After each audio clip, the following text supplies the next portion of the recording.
ఓం శాంతి. November 20వ తారీఖు 2023 ఉదయం మురళి. ఓం శాంతి. బాబ్దాదా మధువనము. ఈరోజు మధుర మహావాక్యాలు బాబా చెప్తున్నారు. మధురమైన పిల్లలు, సదా ఆరోగ్యవంతులుగా ఐశ్వర్యవంతులుగా అయ్యేందుకు ఇప్పుడు మీరు ప్రత్యక్షంగా మీ తనువు, మనసు, ధనాలను భీమా చేయండి. ఈ సమయంలోనే ఈ బేహద్ ఇన్సూరెన్స్ జరుగుతుంది. ప్రశ్న: పరస్పరం ఏ స్మృతిని ఇప్పించుకుంటూ ఉన్నతిని పొందాలి? జవాబు: ఇప్పుడు నాటకం పూర్తయింది. తిరిగి ఇంటికి వెళ్ళాలని ఒకరికొకరు స్మృతిని ఇప్పించుకోండి. అనేక మార్లు ఈ పాత్రను అభినయించాము. 84 జన్మలను పూర్తి చేశాము. ఇప్పుడు శరీర రూపీ వస్త్రాన్ని వదిలి ఇంటికి వెళ్తామన్న స్మృతిని ఒకరికొకరు ఇప్పించుకోండి. ఇదే ఆత్మిక సమాజ సేవకులైన మీ సేవ. మీరు ఆత్మిక సమాజ సేవకులు. అందరికీ దేహ సహితంగా సర్వ సంబంధాలను వదిలి తండ్రి మరియు ఇంటిని తలంపు చేయండి అన్న సందేశాన్ని ఇస్తూ ఉండండి. పాట: ఆకాశ సింహాసనాన్ని వదిలిరండి. ఓం శాంతి. ఎక్కడైతే గీతా పాఠశాలలుంటాయో అక్కడ తరచుగా ఈ పాట పాడుతూ ఉంటారు. గీతను వినిపించేవారు మొదట ఈ పాటను పాడతారు. కానీ ఎవరిని పిలుస్తున్నారో వారికి తెలీదు. ఇది ధర్మగ్లాని సమయం. మొదట ప్రార్థన చేస్తారు. తర్వాత రండి, పాపాలు చాలా పెరిగిపోయాయి, వచ్చి గీతా జ్ఞానాన్ని వినిపించండని పిలుస్తారు. అప్పుడు బాబా అవును వస్తానని జవాబునిస్తారు. ఎప్పుడైతే భారతవాసులు పాపాత్ములుగా దుఃఖితులుగా అవుతారో, ధర్మగ్లాని జరుగుతుందో అప్పుడు నేను వస్తాను. స్వరూపము మార్చుకోవలసి పడుతుంది. తప్పకుండా మనుష్య శరీరంలోనే వస్తారు. రూపాన్నైతే ఆత్మలందరూ మార్చుకుంటారు. ఆత్మలైన మీరు నిజానికి నిరాకారులు. మళ్ళీ ఇక్కడకు వచ్చి సాకారులుగా అవుతారు. మనుషులుగా పిలువబడతారు. ఇప్పుడు మనుషులు పాపాత్ములుగా పతితులుగా అయినందున నేను కూడా నా రూపాన్ని రచింపవలసి వచ్చింది. ఎలా మీరు నిరాకారుల నుండి సాకారులుగా అయ్యారో అలాగే నేను కూడా అవ్వవలసి ఉంటుంది. ఈ పతిత ప్రపంచంలోకి శ్రీకృష్ణుడు రాజాలడు. అతడు స్వర్గానికి యజమాని. శ్రీకృష్ణుడు గీతను వినిపించాడని అంటారు. కానీ కృష్ణుడైతే పతిత ప్రపంచంలో ఉండేందుకు వీలు లేదు. అతని నామరూప దేశ కాల కర్తవ్యాలు పూర్తిగా భిన్నమైనవి. ఈ విషయాలు తండ్రి అర్థం చేయిస్తున్నారు. కృష్ణుడికైతే తన తల్లిదండ్రులు ఉన్నారు. అతడు తన తల్లి గర్భము నుండి ఆ రూపాన్ని పొందాడు. నేనైతే గర్భంలోకి వెళ్ళను. నాకు రథము తప్పకుండా కావాలి. నేను ఇతని అనేక జన్మల అంతిమ జన్మలో ప్రవేశిస్తాను. మొదటి నెంబరు శ్రీకృష్ణుడి జన్మ. ఇతని అనేక జన్మల చివరి జన్మ ఈ 84వ జన్మ. కావున నేను ఇతనిలోనే వస్తాను. ఇతనికి తన జన్మల గురించి తెలియదు. నాకు నా జన్మల గురించి తెలియదని శ్రీకృష్ణుడైతే అనడు కదా.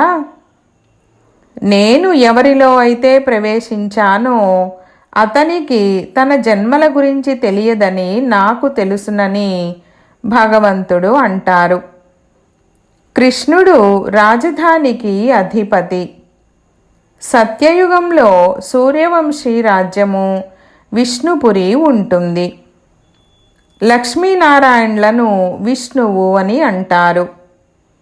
ఎక్కడ ఉపన్యసించినా ఈ ఒక్క పాట చాలు. ఎందుకంటే భారతవాసులు స్వయంగా ఈ పాటను పాడతారు. ధర్మము ప్రాయలోపమైనప్పుడు నేను వచ్చి గీతను వినిపిస్తాను. అదే ధర్మాన్ని మళ్ళీ స్థాపన చేస్తాను. ఆ ధర్మానికి చెందిన వారెవ్వరూ లేరు కనుక వారు ఎవ్వరూ లేనప్పుడు గీతా జ్ఞానము ఎక్కడి నుండి వచ్చింది? సత్యత్రేతాయుగాలలో ఏ శాస్త్రాలు మొదలైనవి ఉండవని తండ్రి అర్థం చేయించారు. ఇవన్నీ భక్తి మార్గంలోని సామగ్రి. వీటి ద్వారా ఎవ్వరూ నన్ను కలుసుకోలేరు. నేను రావలసి పడుతుంది. నేను వచ్చి అందరికీ గతి ద్వారా సద్గతినిస్తాను. అందరూ తిరిగి వెళ్ళవలసి ఉంటుంది. గతిలోకి వెళ్ళి ఆ తర్వాత స్వర్గంలోకి రావాలి. ముక్తిలోకి వెళ్ళి తర్వాత జీవన్ముక్తిలోకి రావాలి. ఒక్క క్షణంలో జీవన్ముక్తి లభించగలదని తండ్రి చెప్తున్నారు. గృహస్థ వ్యవహారంలో ఉంటున్న ఒక్క క్షణంలో జీవన్ముక్తులు అంటే దుఃఖరహితులని గాయనం చేయబడింది. సన్యాసులైతే జీవన్ముక్తులుగా చేయలేరు. వారు జీవన్ముక్తిని అసలు అంగీకరించరు. ఈ సన్యాసుల ధర్మమైతే సత్యయుగంలో ఉండనే ఉండదు. సన్యాస ధర్మము తర్వాత వస్తుంది. ఇస్లామీయులు, బౌద్ధులు వీరంతా సత్యయుగంలోకి రారు. ఇప్పుడు ఇతర ధర్మాలన్నీ ఉన్నాయి, కానీ దేవీ దేవతా ధర్మము లేదు. వారంతా ఇతర ధర్మాలలోకి వెళ్ళిపోయారు. తమ ధర్మము గురించే వారికి తెలీదు. ఎవ్వరూ తమను తాము దేవీ దేవతా ధర్మము వారమని అనుకోవడం లేదు. జై హింద్ అని అంటారు. ఇప్పుడు అసలు విజయం లేనేలేదు. భారత విజయం మరియు భారత ఓటమి ఎప్పుడు జరుగుతుందో ఎవరికీ తెలీదు. రాజ్యభాగ్యము లభించినప్పుడు భారతదేశానికి విజయం కలుగుతుంది. అప్పుడే పాత ప్రపంచము వినాశనమవుతుంది. ఓడించేది రావణుడు, విజయం కలగజేసేది రాముడు. జై భారత్ అని అంటారు, జై హింద్ అని అనరు. పదాలను మార్చేశారు. గీతలో మంచి మంచి పదాలు ఉన్నాయి. భగవంతుడు శ్రేష్టాతి శ్రేష్టమైన వారు. నాకు ఏ తల్లిదండ్రులు లేరని అంటారు. నా రూపాన్ని నేనే తయారు చేసుకోవలసి పడుతుంది. నేను ఇతనిలో బ్రహ్మలో ప్రవేశము చేస్తానని వారు శివబాబా అంటున్నారు. కృష్ణుడికి తన తల్లి జన్మనిచ్చింది. తండ్రి చెప్తున్నారు, నేను రచయితను. ఈ శాస్త్రాలన్నీ భక్తి మార్గము కొరకు డ్రామానుసారంగా తయారు చేయబడ్డాయి. ఈ గీత, భాగవతం మొదలైనవన్నీ దేవతా ధర్మము పైననే తయారు చేయబడినవి. తండ్రి ఏదైతే దేవీ దేవతా ధర్మాన్ని స్థాపించారో అది ఇప్పుడు గడిచిపోయింది. మళ్ళీ భవిష్యత్తులో ఉంటుంది. ఆది మధ్యాంతాలను భూత, వర్తమాన, భవిష్య కాలాలని అంటారు. ఇక్కడ ఆది మధ్యాంతాల అర్థము వేరే. ఏదైతే జరిగిపోయిందో అదే మళ్ళీ వర్తమానంగా అవుతుంది. భూతకాలపు ఏ కథలు వింటూ ఉంటామో అవన్నీ మళ్ళీ భవిష్యత్తులో పునరావృతం అవుతాయి. ఈ మాటలను మనుషులు అర్థం చేసుకోలేరు. గడిచిపోయిన కథలను బాబా వర్తమానంలో వినిపిస్తారు. అవే భవిష్యత్తులో మళ్ళీ పునరావృతం అవుతాయి. ఇది అర్థం చేసుకునేందుకు చాలా స్వచ్ఛమైన బుద్ధి ఉండాలి. ఎక్కడికైనా మిమ్మల్ని ఆహ్వానించినట్లయితే పిల్లలు వెళ్ళి భాషణ చెయ్యాలి. పిల్లలు తండ్రిని ప్రత్యక్షం చేస్తారు. తమ తండ్రి ఎవరో పిల్లలు తెలుపుతారు. తండ్రి అయితే తప్పకుండా కావాలి. తండ్రి లేరంటే వారసత్వము ఎలా తీసుకుంటారు? పిల్లలైన మీరు చాలా శ్రేష్టాతి శ్రేష్టమైన వారు. కానీ గొప్ప వ్యక్తులకు కూడా గౌరవం ఇవ్వవలసి ఉంటుంది. మీరు అందరికీ తండ్రి పరిచయాన్ని ఇవ్వాలి. అందరూ గాడ్ ఫాదర్ను పిలుస్తారు. ఓ గాడ్ ఫాదర్ రండి అని ప్రార్థన చేస్తారు. కానీ వారెవరు? మీరు శివబాబాను, శ్రీకృష్ణుణ్ణి కూడా మహిమ చెయ్యాలి. భారతదేశాన్ని కూడా మహిమ చెయ్యాలి. భారతదేశం శివాలయము, స్వర్గంగా ఉండేది. 5000 సంవత్సరాల ముందు దేవీ దేవతల రాజ్యం ఉండేది. దానిని ఎవరు స్థాపన చేశారు? తప్పకుండా శ్రేష్టాతి శ్రేష్టమైన భగవంతుడే. శ్రేష్టాతి శ్రేష్టమైన నిరాకార పరమపిత పరమాత్మను శివాయ నమః అని అంటారు. కానీ భారతవాసులు శివ జయంతిని ఆచరిస్తారు. కానీ శివుడు ఎప్పుడు వచ్చారో ఎవరికీ తెలీదు. తప్పకుండా స్వర్గానికి ముందు సంగమయుగంలో వచ్చి ఉంటారు. తండ్రి అంటున్నారు, కల్పకల్పము కల్పపు సంగమయుగంలో నేను వస్తాను. అంతేకాని ప్రతి యుగములో రాను. ఒకవేళ ప్రతి యుగములో అని చెప్పినా 4 అవతారాలు మాత్రమే ఉండాలి. వారైతే ఎన్ని అవతారాలను చూపించారు? శ్రేష్టాతి శ్రేష్టమైన వారు ఒక్క తండ్రి మాత్రమే. వారే స్వర్గ రచయిత. భారతదేశము స్వర్గంగా ఉండేది, నిర్వికారిగా ఉండేది. మళ్ళీ అక్కడ ఎలా జన్మ తీసుకుంటారనే ప్రశ్న రాకూడదు. అక్కడ ఏ నియమము, పద్ధతులు ఉన్నాయో అవే జరుగుతాయి. మీరు వాటి గురించి ఎందుకు చింత చేస్తారు? మొదట మీరు తండ్రిని తెలుసుకోండి. అక్కడ ఆత్మజ్ఞానం ఉంటుంది. మనము ఆత్మలము. ఒక శరీరాన్ని వదిలి మరొక శరీరాన్ని ధరిస్తాము. అందులో దుఃఖించే మాటే లేదు. అక్కడ ఎప్పుడూ అకాల మృత్యువే ఉండదు. సంతోషంగా శరీరాన్ని వదిలేస్తారు. రూపాన్ని మార్చుకొని ఎలా వస్తారో తండ్రి అర్థం చేయించారు. కృష్ణుడి గురించి అలా అనరు.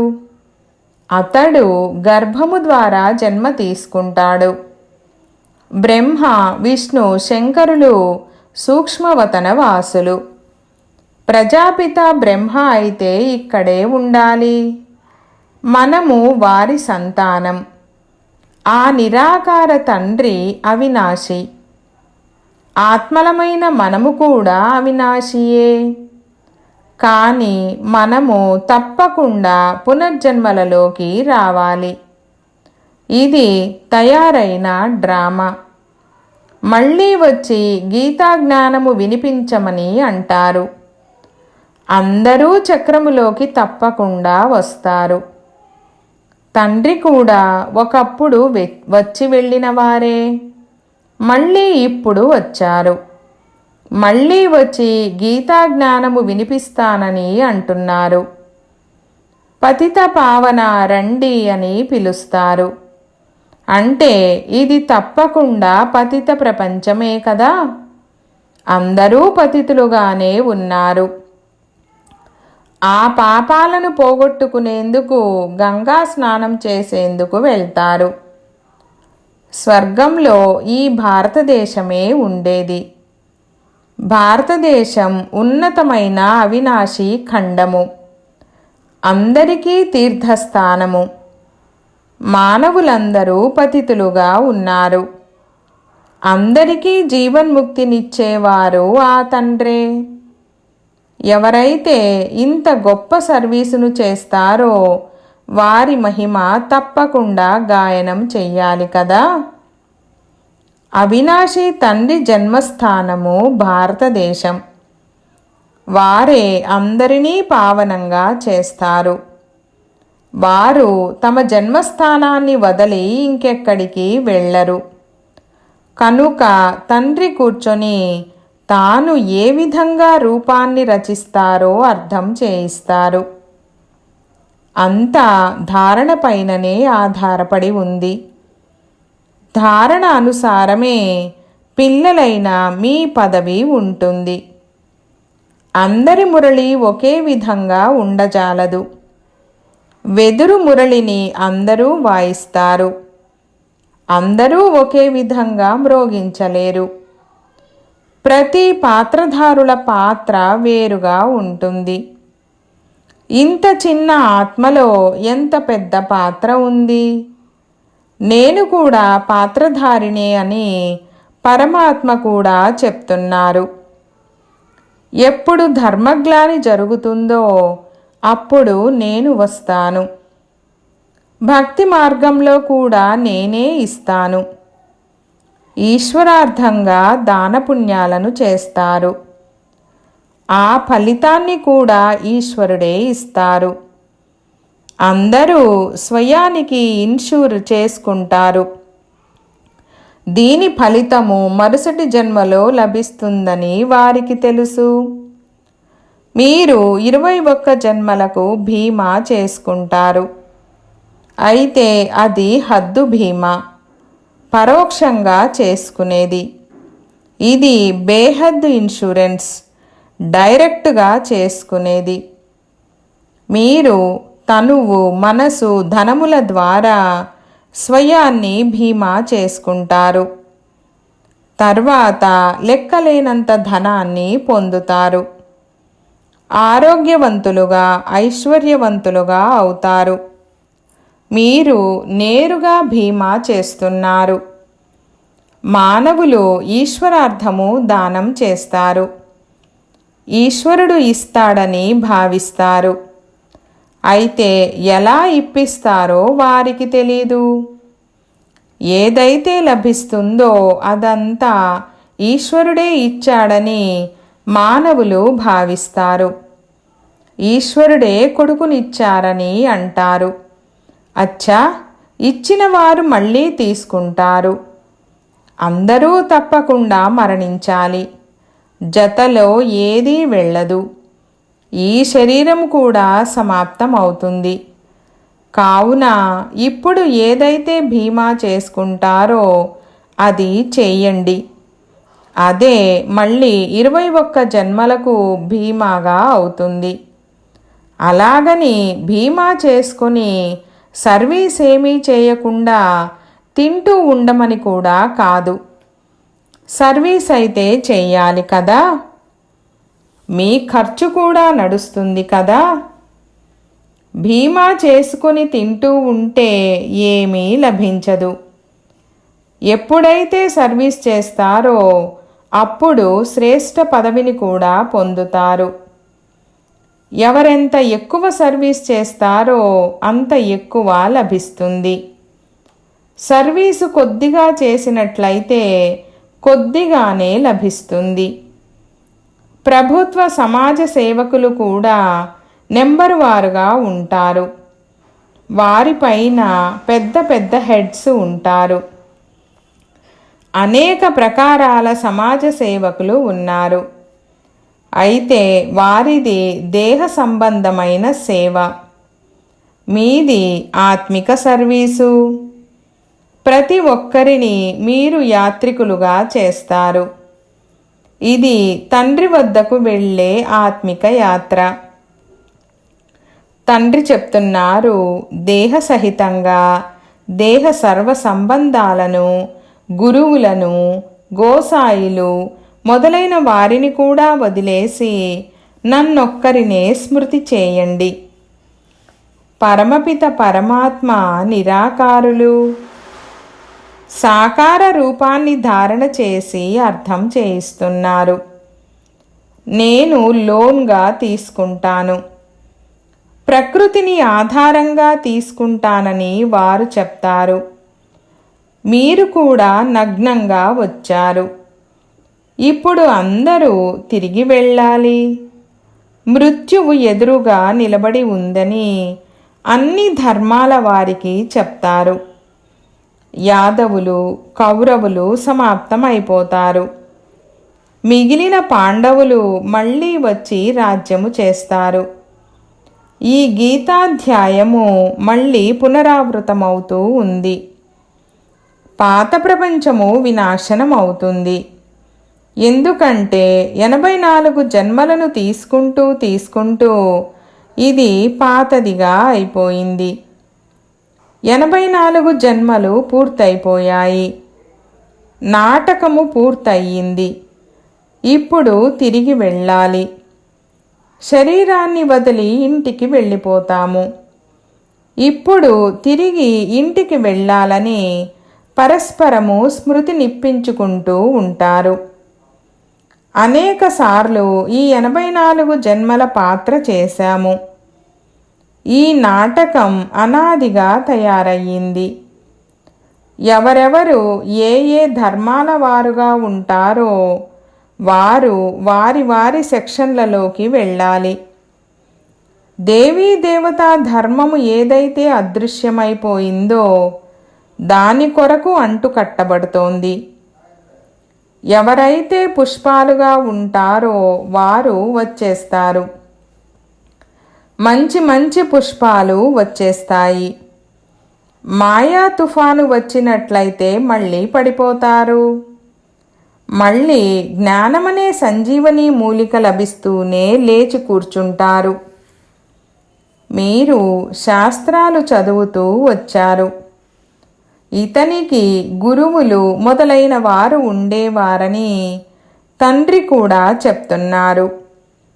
గురువుల సహితంగా అందరికీ సద్గతినిచ్చేవారు ఒక్కరే. ఒక్క సెకండులో ముక్తి జీవన్ముక్తి. రాజారాణులదైతే ప్రవృత్తి మార్గము, నిర్వికారి ప్రవృత్తి మార్గం ఉండేది. ఇప్పుడు సంపూర్ణ వికారిగా ఉంది. అక్కడ రావణ రాజ్యము ఉండదు. రావణ రాజ్యము అర్ధకల్పము నుండి ప్రారంభమవుతుంది. భారతవాసులే రావణుని చేతిలో ఓడిపోతారు. మిగిలిన అన్ని ధర్మాల వారు వారి వారి సమయాలలో సతో రజో తమోలలోకి వస్తారు. మొదట సుఖములో ఉంటారు, తర్వాత దుఃఖములోకి వస్తారు. ముక్తి తర్వాత జీవన్ముక్తి ఉండనే ఉంటుంది. ఈ సమయంలో అందరూ తమో ప్రధానంగా పతనావస్థలో ఉన్నారు. ప్రతి ఆత్మ ఒక శరీరాన్ని వదిలి మళ్ళీ మరో కొత్త శరీరాన్ని తీసుకుంటుంది. తండ్రి చెప్తున్నారు, నేను జనన మరణాలలోకి రాను. నాకు తండ్రి ఎవ్వరూ లేరు. మిగిలిన అందరికీ తండ్రి ఉంటారు. కృష్ణుడి జన్మ తల్లి గర్భము నుండే జరుగుతుంది. ఈ బ్రహ్మే రాజ్యము తీసుకున్నప్పుడు గర్భము నుండి జన్మ తీసుకుంటాడు. ఇతడే పాత నుండి కొత్తగా అవుతాడు. 84 జన్మలు తీసుకున్న పురాతనమైన వాడు. కొంతమందికే అతి కష్టముతో యథార్థంగా బుద్ధిలో కూర్చుంటుంది. నష ఎక్కుతుంది. ఇది సువాసన ఇచ్చే కస్తూరి జ్ఞానము. మంచిది. मीठे मीठे सिकी लधे बच्चों प्रति माता पिता बाप दादा का याद प्यार और गुड मॉर्निंग। रूहानी बाप की रूहानी बच्चों को नमस्ते। हम रूहानी बच्चों की रूहानी बाप दादा को याद प्यार गुड मॉर्निंग और నమస్తే నమస్తే బాబా నమస్తే। ధారణ కొరకు ముఖ్య సారము 1వ పాయింట్, ఆత్మిక సమాజ సేవకులుగా అయ్యి అందరికీ ఆత్మిక యాత్రను నేర్పించాలి। తమ దేవీ దేవతా ధర్మానికి అంటుకట్టాలి। 2వ పాయింట్, మీ స్వచ్ఛమైన బుద్ధి ద్వారా తండ్రిని ప్రత్యక్షం చేయాలి। మొదట స్వయంలో ధారణ చేసి మళ్ళీ ఇతరులకు వినిపించాలి। వరదానము, వాచాతో పాటు మనసా ద్వారా శక్తిశాలి సేవ చేసే సహజ సఫలతామూర్త భవ। వివరణ, ఎలాగైతే వాచా సేవలో సదా బిజీగా ఉండే అనుభవీలుగా అయ్యారో అలా ప్రతి సమయం వాచాతో పాటు మనసా సేవ కూడా స్వతహాగా జరుగుతూ ఉండాలి। మనసా సేవ అనగా ప్రతి సమయం ప్రతి ఆత్మ పట్ల స్వతహాగా శుభ భావన మరియు శుభ కామనల శుద్ధ వైబ్రేషన్లు స్వయానికి మరియు ఇతరులకు అనుభవం అవ్వాలి। మనసు ద్వారా ప్రతి సమయం సర్వాత్మల పట్ల ఆశీర్వాదాలు వెలువడుతూ ఉండాలి। మనసా సేవ చేయడం ద్వారా వాచా శక్తి జమ అవుతుంది। అంతేకాక ఈ మనసు యొక్క శక్తిశాలి సేవ సహజంగా సఫలతామూర్తిగా తయారు చేస్తుంది। స్లోగన్, తమ ప్రతి నడవడిక ద్వారా తండ్రి పేరును ప్రసిద్ధం చేసేవారే సత్యసత్యమైన ఈశ్వరీయ సేవాదారులు। ఓం శాంతి।